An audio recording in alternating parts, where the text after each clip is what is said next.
Hello, everyone, and welcome to the November 18, 2021 Arts and Culture meeting. Roll call, please. Commissioners Vyar, Here. Vidor, Here. Vice Chair Yank, Here. Chairperson Tufenkian. Here. Agenda item 1A, report of the recorder reposting of the agenda. The agenda for the November 18th, 2021 regular meeting was posted on November 10th, 2021 on the bulletin board outside of City Hall. Agenda item 2A, minutes of the October 21st, 2021 regular meeting of the Arts and Culture Commission.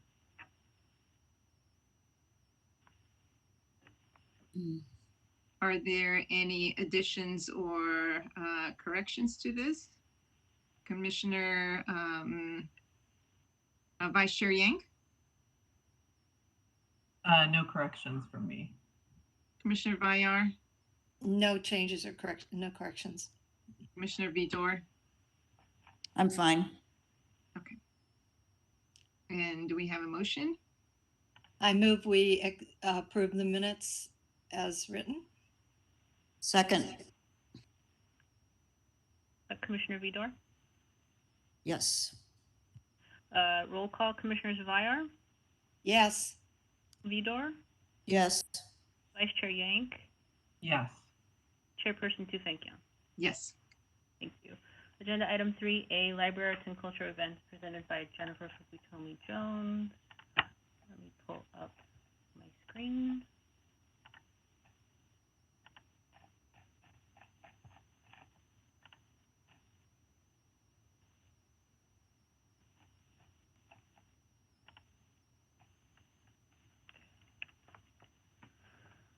Join us on Friday, December 10th from 6 p.m. to 8 p.m. for the opening of the opening reception of Art on Orange, our Storefront Art Pilot Program located at 250 North Orange Street in downtown Glendale.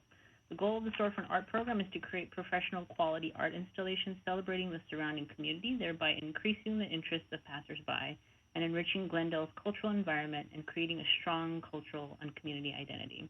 Featured artists such as Kathy Renda, Jen Swain, and Diane Williams will showcase their installations within the storefront unit. The opening reception will feature a special music performance by Mark DeClive Lowe and desserts from Maggie's Pastries. For more information, please visit the link on the screen. In Order to Control is a multimedia installation that uses typography and digital technology to engage the audience by Nova Bene Visual. The installation takes place in a dark space where text is projected onto the floor in block paragraph form. The text is about a variety of topics such as violence, imprisonment, ethics, laws, societal norms, and other social justice issues. Using kinetics and interactive projection, the audience is able to interact with the text as they move through the space. This interaction and movement create a space in which conversations about the topics in projected text can take place. For more information, please visit the link on the screen. Brand Library Arts Center is proud to present A Century of California Women Artists, which commemorates the heritage, challenges, and accomplishments by members of the Women Painters West for the last 100 years. The exhibition features 100 new contemporary works by current Women Painters West members, inspired by past members' artists, as well as showcasing 25 original paintings by past members on loan from the Southern California museums and private collections. For more information, please visit the link on the screen. Glendale Library Arts and Culture is recruiting and training community members to become vaccine influencers who have tools to effectively build vaccine confidence with their family and friends. By attending a 1-hour online program, vaccine influencers will learn evidence-based communication strategies, how to handle misinformation, and the basics of how vaccines work. For more information, please visit the link on the screen. And that is the library report. Thank you, Jennifer. Thank you. Okay, so agenda item 4, oral communications. Let me just check and see. We do not have any. So we'll move on to agenda item 5A. Art Happens Anywhere, Ride Like the Wind proposed budget increase. Motion approving an increase in the Art Happens Anywhere AHA program budget of artist Kathy Renda from $8,000 to $15,000 from the 2021-2022 work plan to enable her to pay for additional costs associated with purchasing steel for the structure and her installation of a steel plate foundation. Okay. I have some questions there. We'll start with Commissioner Vice Chair Yank. Any questions? Before we jump in, Commissioner Vitor, would you like to recuse yourself from this agenda item? Oh, You're muted. Yes, I will recuse myself from this item. Okay. I'm going to temporarily move you into what's called the lobby, and we'll bring you back when the agenda item is completed. Thank you. Okay. Thank you, Chairperson Tufenkian. Okay. So, Vice Chair Yank, any questions or comments? I guess from the report, it wasn't completely clear. Is it the cost increase is strictly materials cost, or did it also have to do with the reciting of the sculpture? I was just curious if you could like break that down a little bit more. Sure, absolutely. So the original proposal was approved in October of 2020, so nearly a year later. We're discussing the proposal. The major reason for the increase in the budget is due to the cost of steel, which has exponentially increased due to supply and demand. Due to COVID-19, the costs have just risen. So the majority of the costs are associated with the purchasing of the steel, not only for the structure, but also the now required steel plate foundation base, which will be for the drought-tolerant garden, which was not included in the original budget. And the other question was, is this a temporary project or something what's the timeline of this project? It is anticipated to be up for approximately 2 years.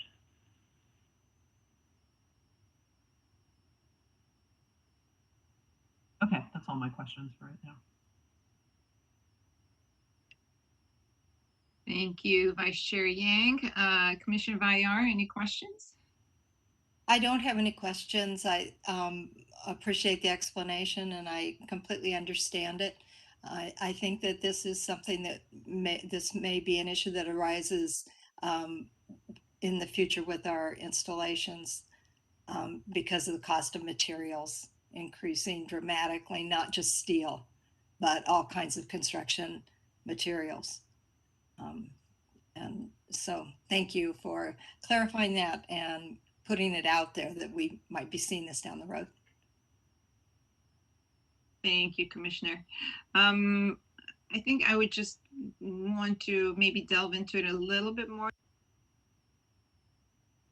I think you've cut out, Chair Tufenkian. Chair Tufenkian, I think you've cut out.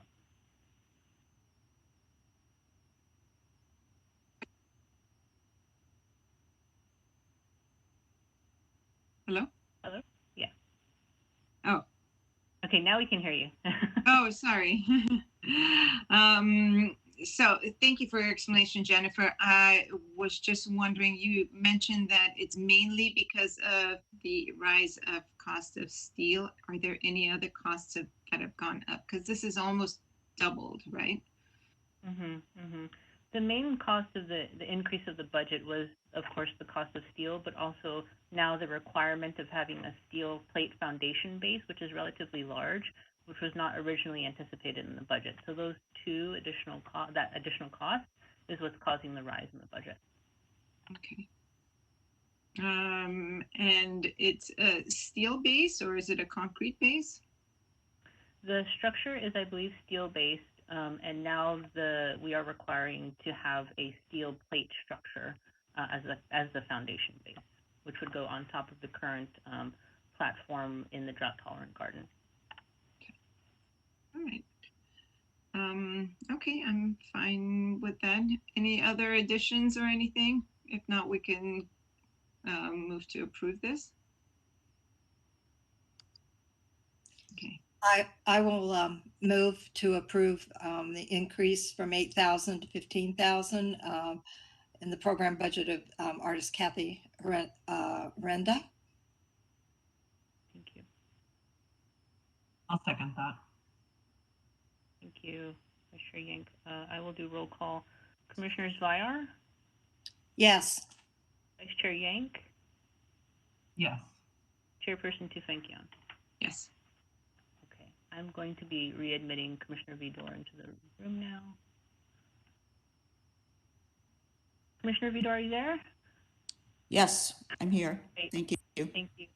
We're going to be moving on to agenda item 5B, Arts Talk Creative Pilot Program, motion appointing one commissioner to serve on the Arts Talk Creative Pilot Program Application Review Panel as a representative of the commission. Okay, does anybody want to nominate themselves? Yes, Chair Tefenki, and I would like to self-nominate. I would very much enjoy this being representative of the commission on this project. Okay. Anyone else or any other? Yeah, I was going to nominate Caroline Tufenkian to be the representative. So I will nominate her. Thank you, Arlene. Thank you. Okay, so Jennifer, what do we do in that case? I believe you would, oh, Mike Grant, are you on the line? Yes, I'm on the line. Commissioners, yes, I mean, you can still proceed with the vote. There's nothing.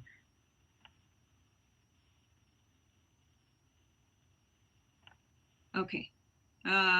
So we only have Commissioner Yank who's going to vote on this, right? I believe. Or Vice Chair Yank. No. Everyone can vote on this. We've had 2 nominations, Mr. Grant.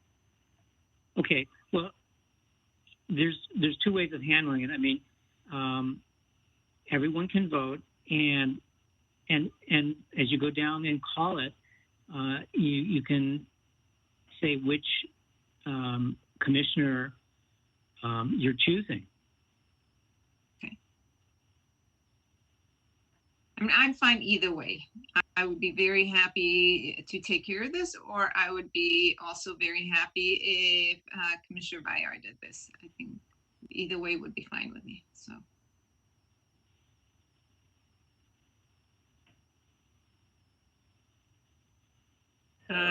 So do we go down? Let's see. Do I just call who's going to vote in, or how do we do this? Sure, I believe we can do it like roll call. Okay. So Vice Chair Yank. Almost like putting everyone on the spot right now.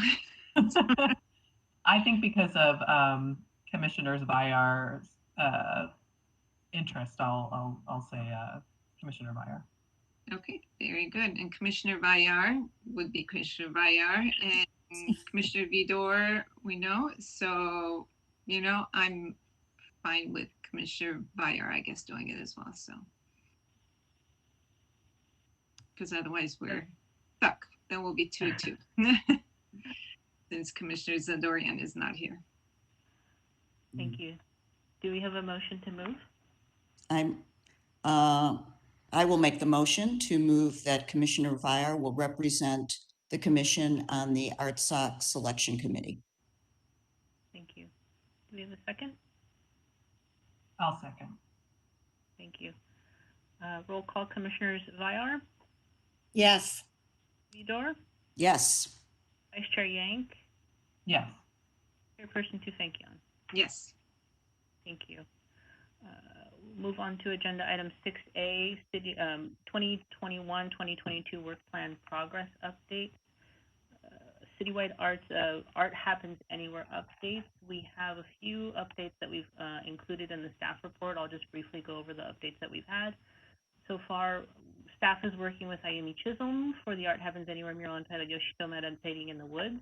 That's going to be installed on January 10th through 17th, 2022. So we're making progress there. Versatile Dance Company has re-envisioned their AHA proposal to a one-day in-person event at Verdugo Park, tentatively taking place on February 19th, 2022, from 1 to 5 p.m. And the proposal will still highlight color and dance, and specifically BIPOC artists who have impacted hip-hop culture and dance, and that will take place in tandem with Black History Month.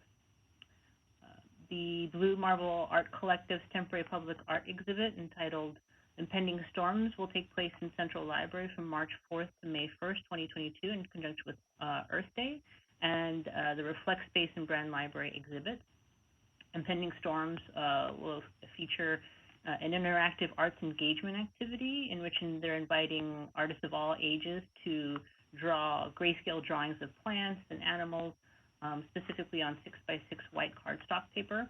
And the artist can submit the artwork, or can request, I should say, the cardstock paper from Tori Tash, and her email is included in the report, and also submit the artwork to Hiroko Yoshimoto at her address, which is included in the report. The deadline to submit the artworks is January 31st, 2022. Once the exhibit is on site at Central Library, staff is in the process of confirming the details to host approximately for a week or so a table which has the materials to draw and have the cardstock paper, so that when participants and attendees come to the library, they can create their drawing on site and then also add it to the exhibit. So that will be available for attendees as well. The Learn Ensemble Dance and Music Ensemble has also re-envisioned their AHA proposal to a one-day, in-person event in April 2022, coinciding with Armenian Genocide Remembrance Month. So that will be happening in April 2022. So far, out of the 17 projects, 11 have been successfully launched. 4 projects, as I mentioned earlier, are in the process of being launched. And the 2 that are remaining are specifically Ride Like the Wind, which we discussed earlier. We're finalizing the logistics for the installation, and also the Museum of Neon Arts Drive-Through Arts Festival is finalizing their details as well. So that is the update for the Art Happens Anywhere projects. I'll move on to Labas projects, the RFQ update. So the Artist Reviewing Selection Committee met this week to review submissions specifically for 3 art location pieces, the first being the Artsock Gateway signage, the second being the Artsock Avenue overhead artwork, and the third being the Artsock ground level sculpture. There have been 256 applications that were submitted. The committee has gone through nearly all of them. It was a very strong pool of candidates that we received. So we are in the process of whittling those finalists down, and hopefully we'll be able to invite them to submit a final initial design concept for review, and which the whole commission will review in January 2022. But Vice Chair Yank, do you have anything you'd like to add as far as the process? Just that I think Labas Projects has really run a very equitable and fairly easy process for us to review. So I'm just really grateful that we went with that consulting firm. I think they're doing an excellent job. And I think we got a just incredible range of really strong proposals. I'm very excited. It's been hard to whittle it down to just a few to give us design concepts, but I think there's going to be some very powerful proposals to come out of it. So I'm excited to see what these artists come up with. Thank you. Director Schaefer, is there anything you'd like to add? No, thank you. I think you both covered it quite nicely. I would say we still are in the process and even have another meeting tomorrow. Okay, thank you. I will move on to the next update, Mural Ordinance Community Input Meeting Update. Last night, we hosted a meeting specifically on the Mural Ordinance Community Input Meeting. For full disclosure, this was a very preliminary discussion. We have not drafted the mural ordinance at all. This was very much intended to be a community discussion on a very open level in regards to what the community's feedback is in general regarding their status on murals and their view on murals. So as it is a preliminary discussion, we were very happy to have approximately 17 people who joined us, and we had a very lively discussion, which we were very thankful for all those participants who attended. Sarah Odenkirk, who's our consultant, also attended the meeting as well. So overall, I think it was very positive, but I'd like to hand it over to Commissioner Vidor in regards to sharing feedback for the meeting. I agree. It was really a great meeting. Very diverse set of people there. A museum director, Corey Siegel, a parks commissioner, Stephen Meek, a business owner who's in the arts, some artists, some arts advocates. So we had a nice cross section. And in general, it was very positive. Everybody was for murals. Do you want me to highlight anything or just, you know, it was a positive, excellent meeting, and we should do it again maybe at some point. So, Thank you. Thank you, yes. And I thank you so much, Commissioner Vidor, for attending. Your feedback has been incredible to this process. Our intention is to take and gather all the information that we received last night. We have copious notes that were taken, and a recording was also made available, which we're working with staff to have that uploaded onto the GLAC's YouTube channel. So once that's available, we'll share that dispersed with the commission and widely so that other people can view the meeting as well. But the next steps are to gather that information, reconvene with Ms. Odenkirk to start drafting the actual ordinance. And our intention is, again, to host another community meeting to share the ordinance once it's ready. So as we mentioned, again, we're in the very preliminary stages. It's exciting. Glad that we had the feedback that we did. Jennifer, what's the timeline for this? The timeline as of right now is to, in December, January, hopefully start drafting the actual ordinance with Ms. Odenkirk. We'll have, I'm sure, several edits. Our intention is to have a draft presented to the commission ideally by February. At that time, we would then take the notes from the commission, edit the ordinance based on your recommendations, and then hopefully we can have another community meeting in March, and then eventually take the ordinance to City Council in March as well. Was there anything that stood out from last night's meeting? Can we get a hint, or just that it was all positive? oh, Commissioner Vidor, by all means. yeah, I mean, I can try. I have a 2-page set of notes here and I don't want to go over it all, but there were 5 or 6 questions posed to the audience, and most of the thing was getting feedback, and it was a conversational meeting. And what kind of murals people wanted to see in general, everything.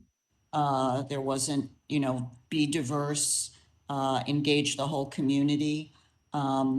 West Hollywood was considered kind of a role model for us, and they have a roster of professional murals that are professional muralists who are qualified, and people can apply to be a qualified muralist, and they pick their muralists from that list, and that seemed to be a good idea.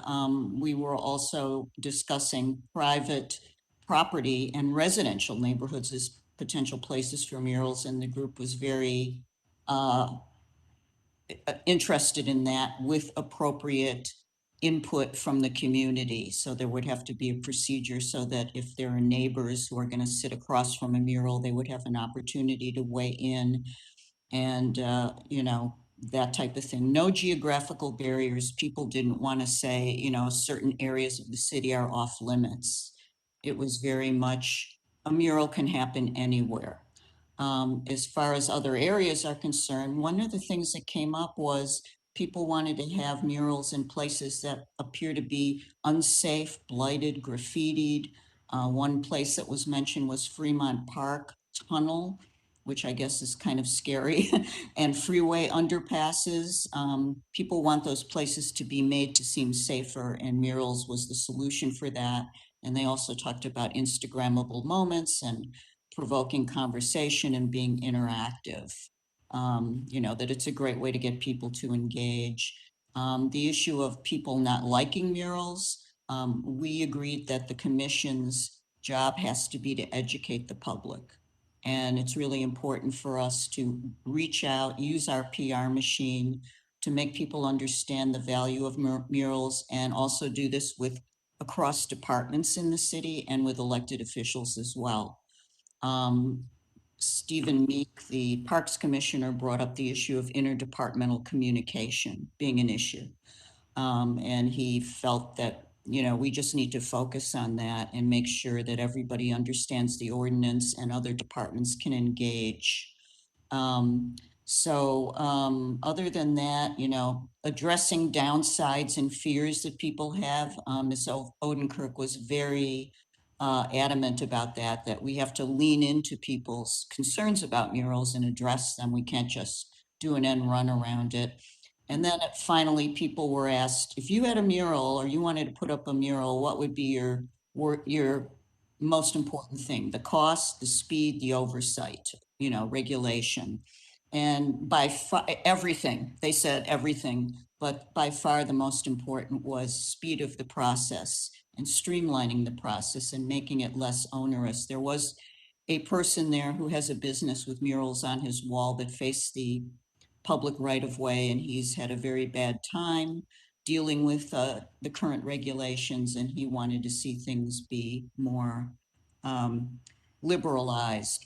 But of course, we need to find a balance there. West Hollywood's process takes 1 month, ours takes 3 months.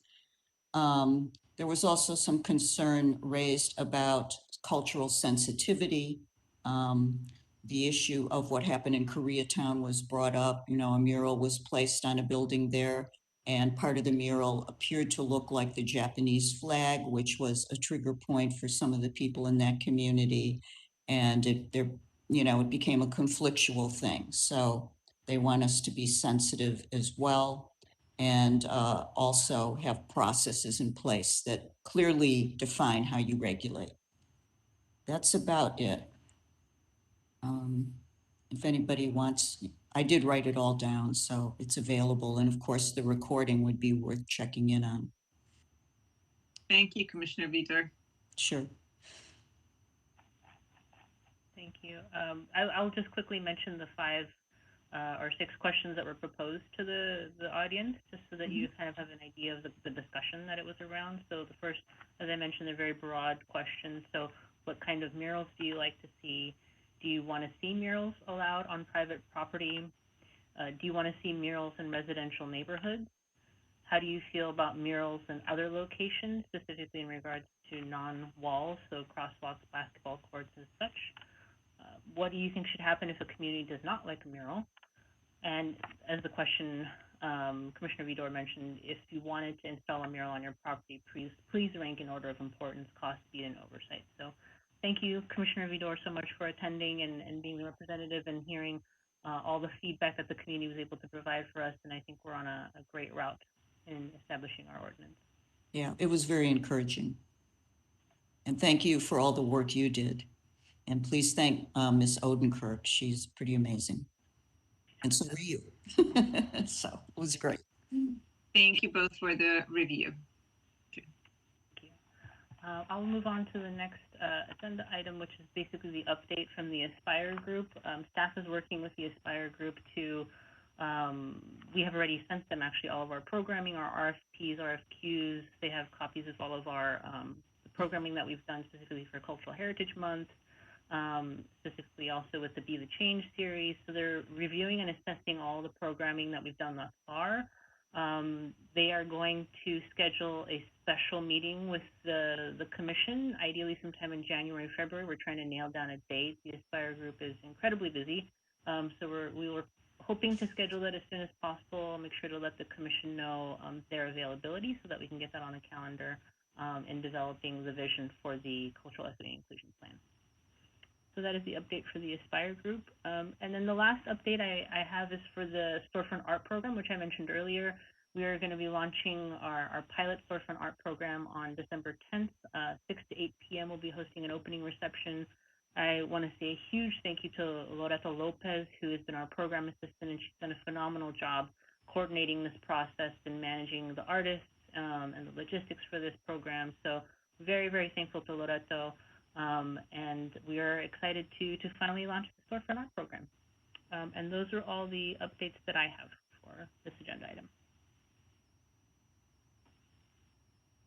Perfect. Thank you.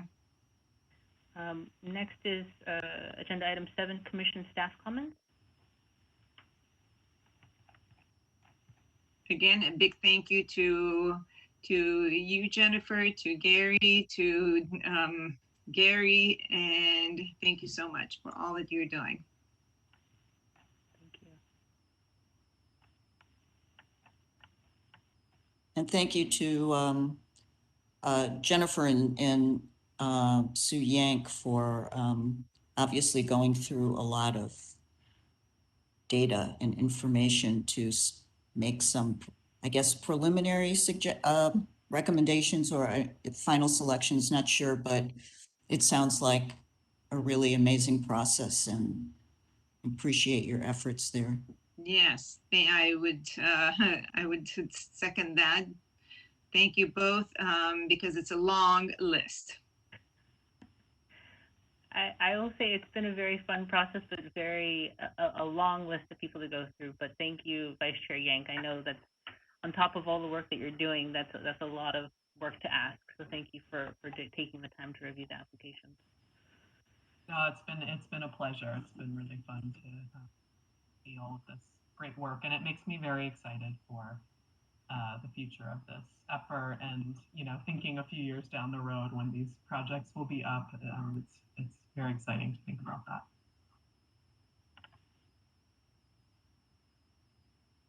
Okay. Moving on.